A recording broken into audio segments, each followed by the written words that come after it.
ng kanilang annual na binabayaran sa City Hall. Malaking bagay yun, diba? Malaking tulong na rin sa mga driver natin. Pero beyond that, wala na akong alam na benepisyo.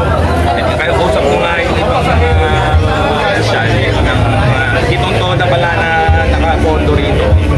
Sabi ko, meron ako na sistema sa terminal, nagbabayad 25 kada isang tricycle sa isang araw. So, sa kinagkwenta kami sa isang buwan, mga kalahating milyon eh.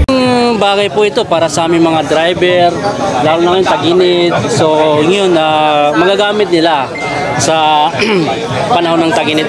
Kahit hindi naman tag-init, at least yung low speed na yun, talagang magandang mga malaking bagay yun. Katulad namin mga tricycle driver na naglalabas lagi sa karsada, bumibiyahe.